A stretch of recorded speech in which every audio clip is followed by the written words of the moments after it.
I write in a forest. I go inside these collections of trees to do nothing but listen.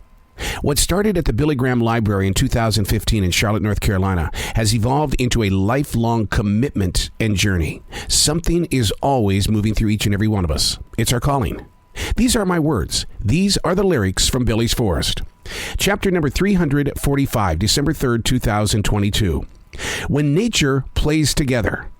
For several minutes, I have stood here watching 2 deer and a few squirrels sitting tightly together. It was as if Disney was playing out right there in front of me. The oldest doe was near the brick wall, nudging the leaves away from the covered green. The squirrels calmly walk over to the newly exposed area.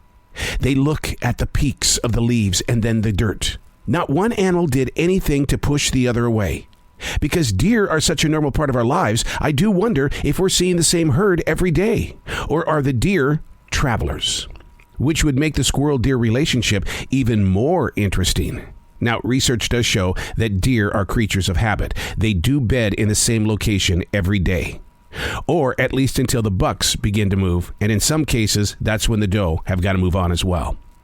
The deer nor the squirrel instantly take off when I step into the forest. There's always a greeting from them. You know, it's almost like a Disney movie. We're on our way to make natural music. What is around you that you see every day, but you don't recognize it?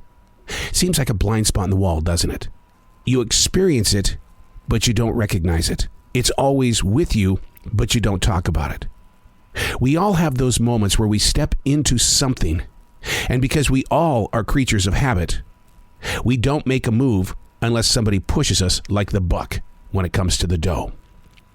But what is in your life, in your present, in your right now, that you walk through it, but you're not recognizing it? For instance, like I'm sitting here in the studio overlooking this forest in South Charlotte, North Carolina, and every morning the tiny squirrels bounce from limb to limb to limb. I'm 23 feet off the ground. There's nothing but 23 feet of air between me and the forest floor below. I can see what's flying through these trees, or the birds that sit on them, and they act like they're performing for the poet in the forest. Learning to recognize what is in your right now is a valuable part of finding inner peace. Instead of relying on creatures of habit, rely on your open eyes and heart. I'm Errol. These aren't my words. These are the lyrics from Billy's Forest.